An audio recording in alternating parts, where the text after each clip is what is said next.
musique j'entends. Donc j'espère que ça ne te dérangera pas trop. C'est aussi le but finalement des vidéos en extérieur. C'est qu'on profite des bruits environnants également. Bon, faut savoir que je te tiens à bout de bras parce que je n'ai pas amené de trépied et je n'ai pas non plus d'écouteurs.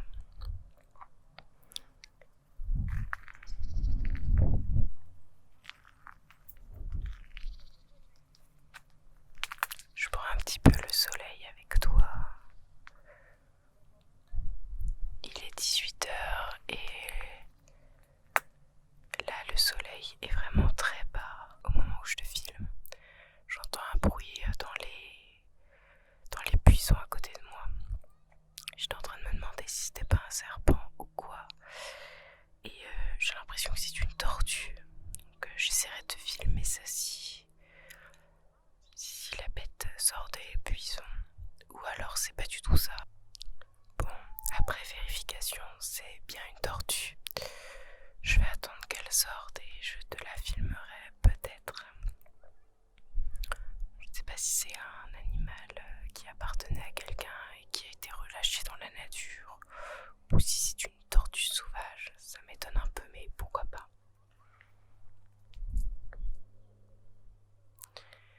Donc là, je me trouve en Corse pour une semaine de vacances. Donc on est début octobre et il s'en est passé beaucoup de choses dans ma vie depuis. Je ne sais pas si je vais te faire un petit update de vie maintenant, mais je vais voir. On va un petit peu improviser. Donc on va papoter un petit peu ensemble. Je vais me remettre un petit peu à l'ombre. Hop. Ouais, c'est vraiment une belle petite tortue qui est là. Donc je vais d'abord te faire un petit tour des lieux que tu vois un petit peu où je me trouve. C'est vraiment très joli. Et en parlant de la Corse, donc je suis en Corse du Sud, près de Porto Vecchio, dans la baie de Santa Giulia. Donc c'est vraiment une des plus jolies baies, enfin avec les plus belles plages de Corse. Donc Corse du Sud que je ne connaissais pas du tout. Et donc en parlant de Corse, je porte également ces petits ras de cou.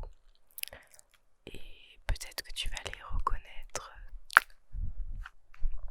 Ce sont ceux que fabrique Colomba ASMR, qui se rend d'ailleurs régulièrement en Corse également. Et donc je les porte aujourd'hui. Je les trouve très sympas.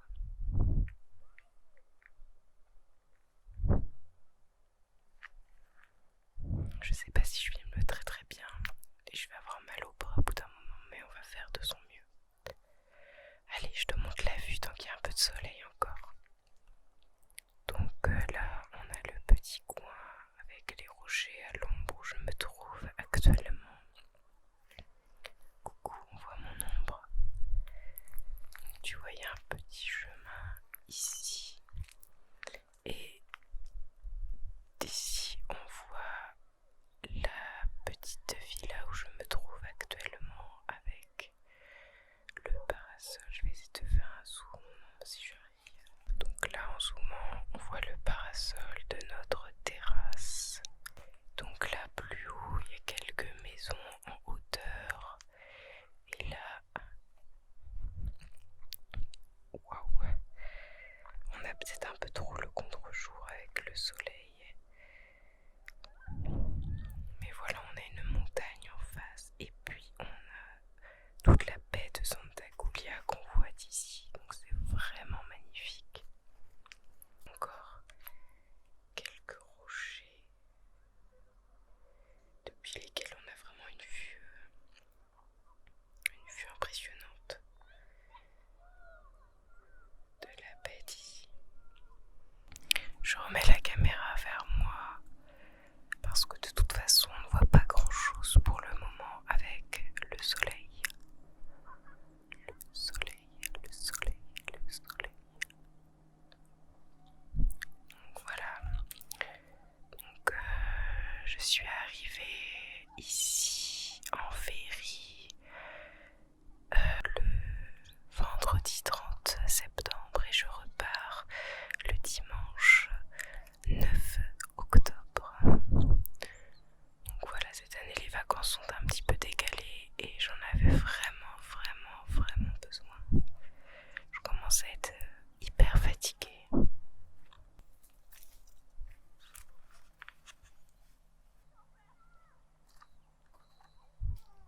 J'essaye de te filmer un petit peu la tordue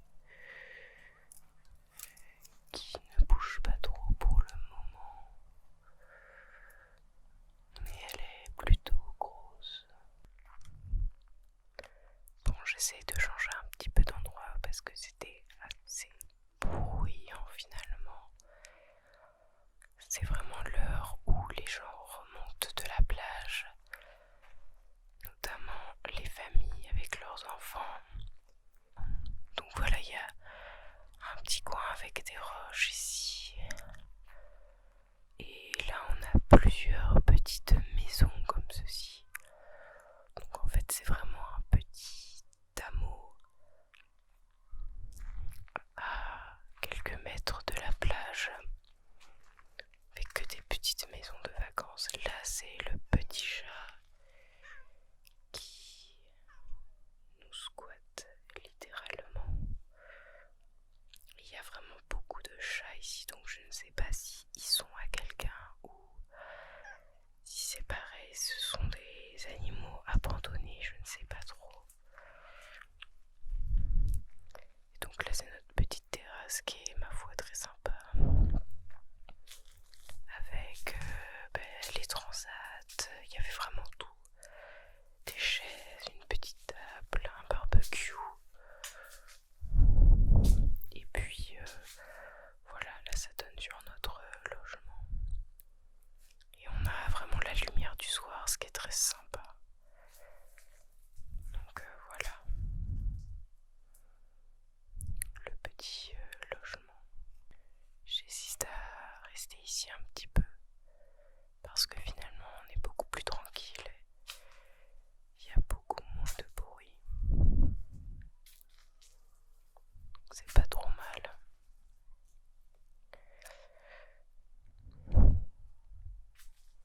J'espère que toi tu vas bien. Je ne sais pas quel temps il fait chez toi. Si tu es en vacances, si tu travailles, si tu es en études.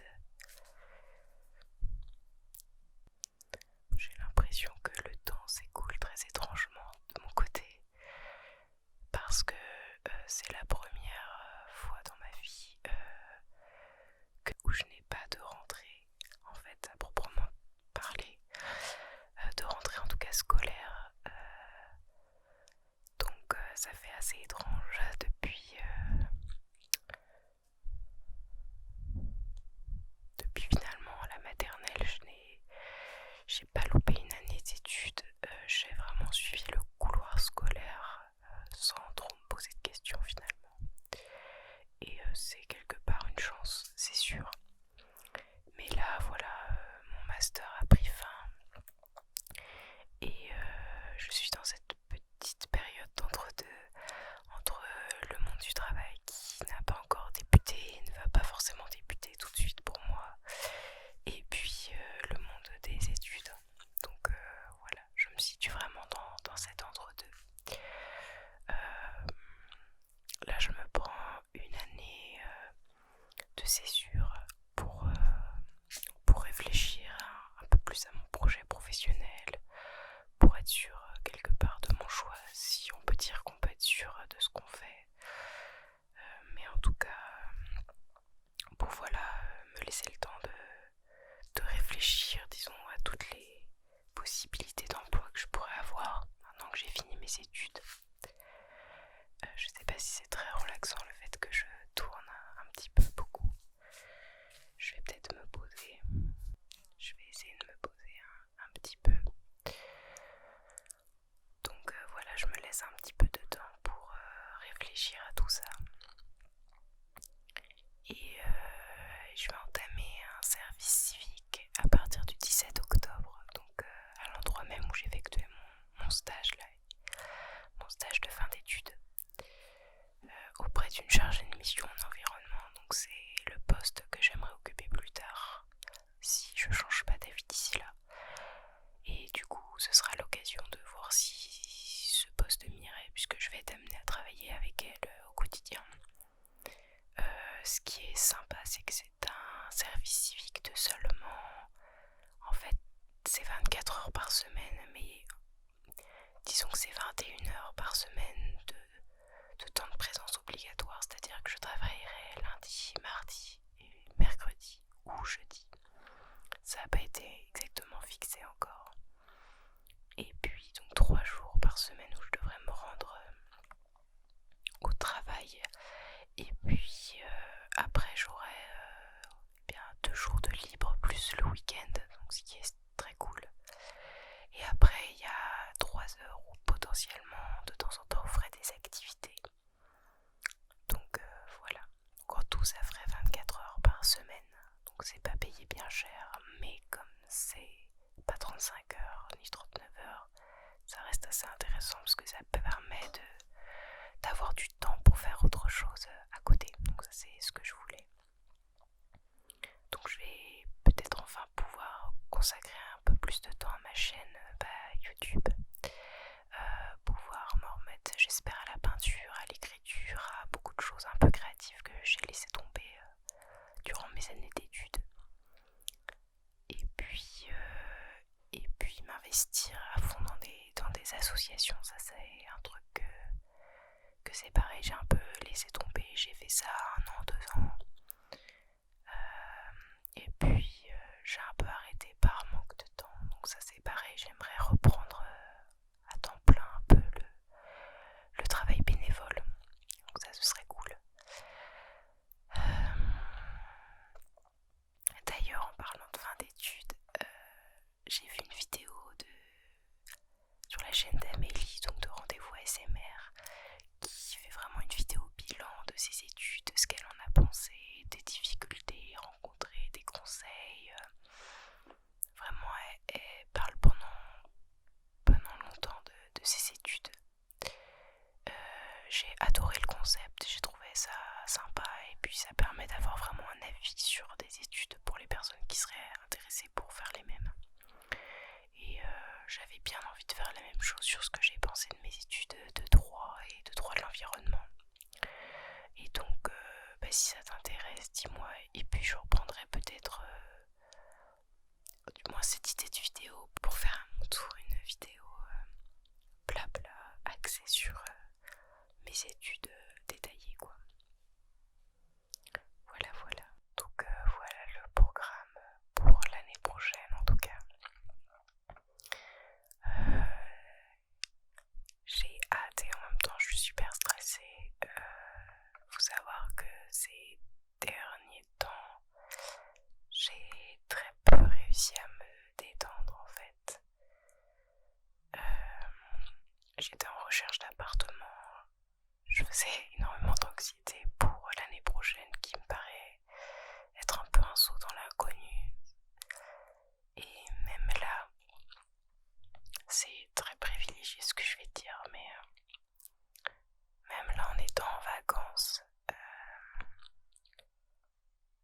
d'ailleurs c'est un sentiment que j'ai depuis très longtemps, depuis plusieurs années, je sais pas si tu ressens la même chose, mais à chaque fois que j'étais en vacances, l'été souvent,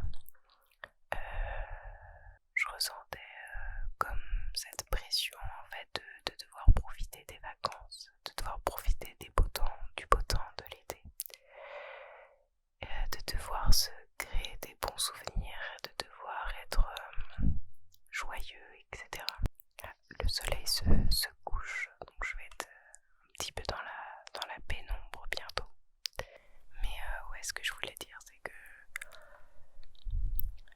je me sentais pas toujours en cohérence entre mon esprit qui était très agité, qui avait peut-être des pensées de stress, etc. Et cette injonction au cas j'ai qu'une semaine ou même quelques mois, tu vois, mais d'un coup j'ai plus d'activité, plus de contraintes. Et du coup c'est maintenant qu'il faut profiter. Et ça me mettait une pression de dingue.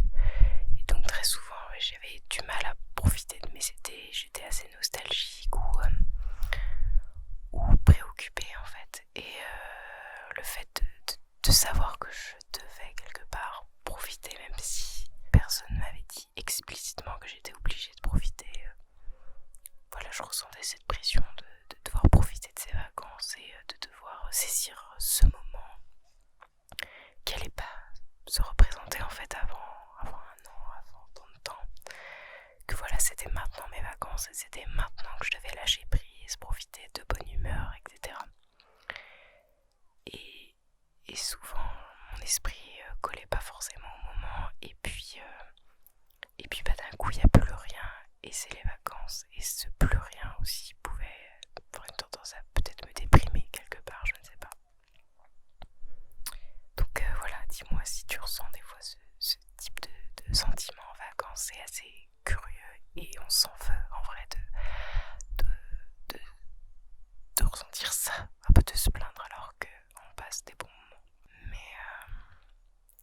Mais je pense qu'il faut se dire que c'est ok en fait d'être en vacances et d'avoir tout un tas de pensées qui peut encore nous tracasser, accepter les choses un peu en l'état, voilà, de se sentir comme ça au moment T, etc. Même si c'est pas forcément ce dont on a envie.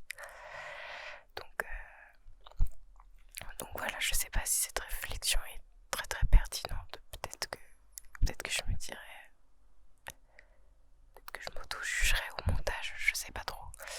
Peut-être que je la laisserai même si je m'auto-juge, je sais pas trop. Je sais pas trop quoi en penser actuellement. Mais voilà, moi j'ai une certaine facilité à faire des choses contraignantes au quotidien, à voilà, respecter un planning, une organisation, des tâches quotidiennes assez pénibles peut-être. Et c'était aussi le rythme que m'imposaient les études. Et j'ai choisi des études, ce qui d'ailleurs voilà, demandait aussi une certaine pression, des tâches assez régulièrement, des contraintes. Et puis là d'un coup on a l'impression que tout s'arrête et c'est aussi ce que j'ai envie de suivre cette année. Voix du cœur peut-être plus que la raison, c'est-à-dire j'essaye de réfléchir par voilà, qu'est-ce qui me ferait plaisir, qu'est-ce qui serait bon pour moi cette année. C'est pas le choix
ses mésaventures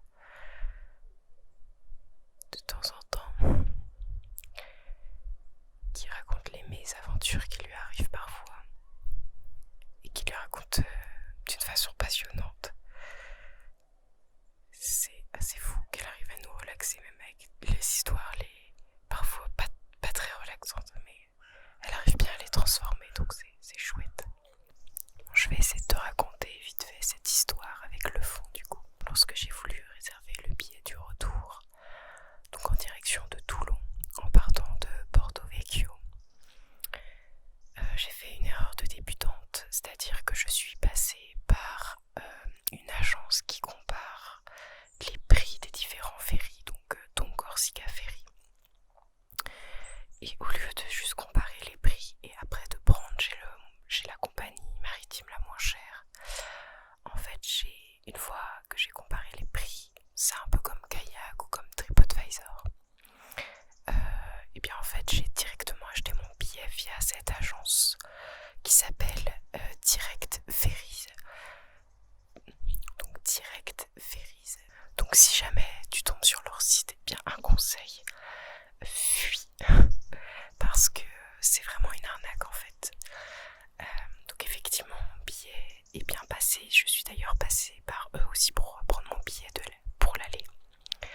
Donc déjà ils te comparent, donc, comme c'est ce qu'on lui demande, les prix les moins chers, sauf qu'ils ne te proposent pas différentes options. Donc en fait j'ai demandé à avoir des couchettes et au final je me suis retrouvée sans installation sur le bateau parce que quand il a comparé les prix, il a enlevé l'option couchette. Donc en fait j'ai cru que je payais pour une couchette et ce n'était pas le cas, je n'avais pas d'installation à bord pendant l'aller.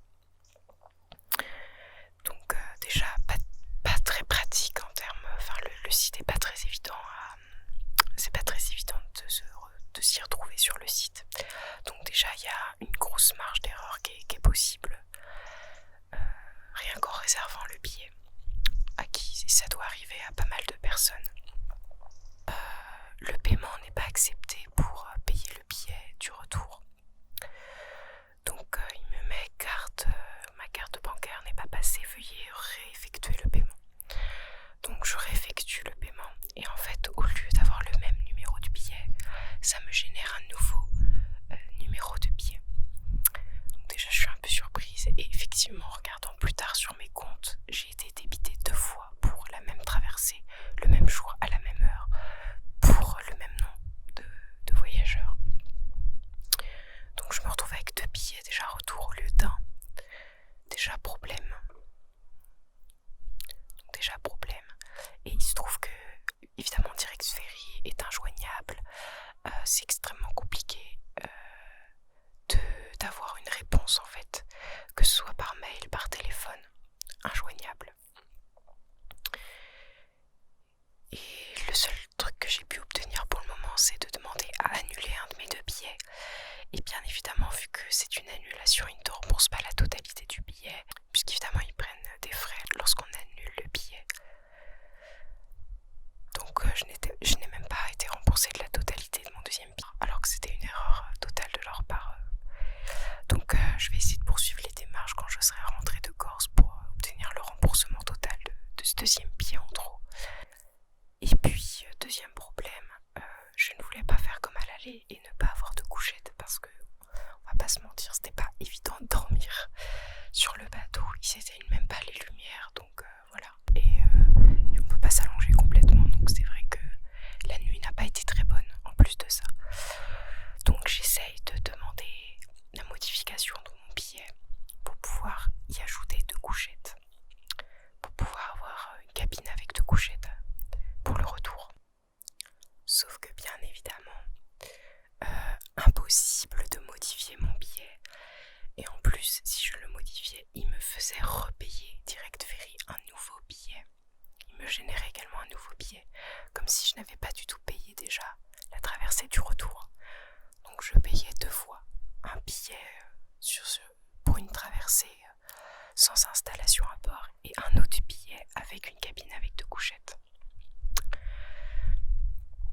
Donc j'essaye de joindre Corsica Ferry du coup en leur demandant s'ils ne peuvent pas modifier mon billet ou si je ne peux pas modifier directement mon billet sur leur site. Mais problème, sur le site de Corsica Ferry, on me dit impossible de modifier votre billet. Puisque vous êtes passé par une agence, vous devez obligatoirement repasser par eux pour modifier votre réservation. Du coup, j'essaie de joindre Corsica Ferry en disant que c'est la merde, quoi, que je suis passée par une agence, mais l'agence est frauduleuse, c'est une arnaque. D'ailleurs, j'ai trouvé effectivement que c'était une arnaque en fouillant sur internet. Enfin, en tout cas, qu'il y avait plein de problèmes avec eux. Donc voilà, naïve comme je suis, je n'ai pas cherché. J'aurais dû me renseigner auparavant. Donc voilà, je ne le referai plus.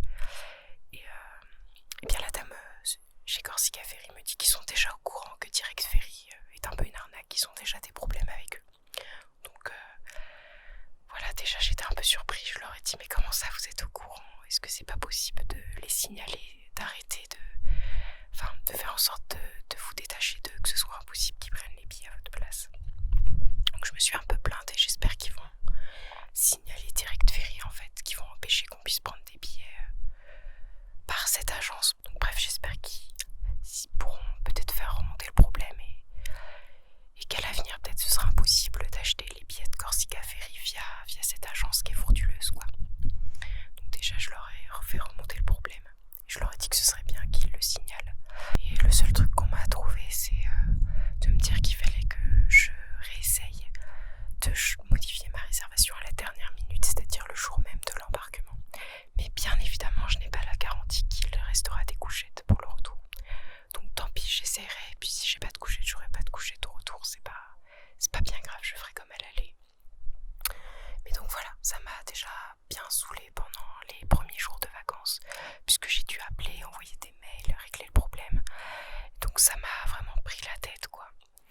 Donc évitez même fuyez Direct Ferry.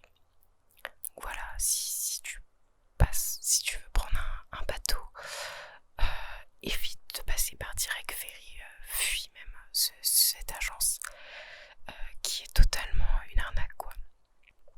Et c'est fou que cette agence puisse continuer même de vendre des billets parce que ça doit leur poser plein de problèmes de remboursement, etc. C'est sûr, je dois pas être la seule qui me plaint, et d'ailleurs c'est ce qu'elle m'a confirmé, la dame que j'ai eue au téléphone chez Corsica Ferry. Donc. Et puis ensuite, plein de tracasseries à propos de ma recherche d'appartement, qui est là aussi très compliquée. Il y a là aussi plein de fraudes à cette période. Donc c'est vraiment prise de tête également. Et puis on peut rajouter à ça que mes menstruations sont arrivées pile le premier jour de ces vacances. Donc c'est génial. Donc voilà, plein de problèmes qui sont intervenus et qui ont bien occupé mon esprit. Donc c'est aussi ce qu'il y a derrière ma réflexion de l'autre jour. Et donc face à ça, la solution que j'ai trouvée, c'est déjà de gérer les problèmes qui viennent au fur et à mesure, de pas laisser traîner. Et puis de laisser ceux que je peux pas gérer pour le moment pour plus tard, puisque de toute façon je ne peux rien faire étant en vacances. Donc voilà, j'essaye d'écrire les pensées qui me travaillent et puis celles que je peux pas régler, je me les laisse vraiment pour plus tard et je les pose sur le papier, comme ça évite qu'elles restent dans ma tête. Enfin, en tout cas c'est ce que j'essaye de me dire. Là j'ai essayé de faire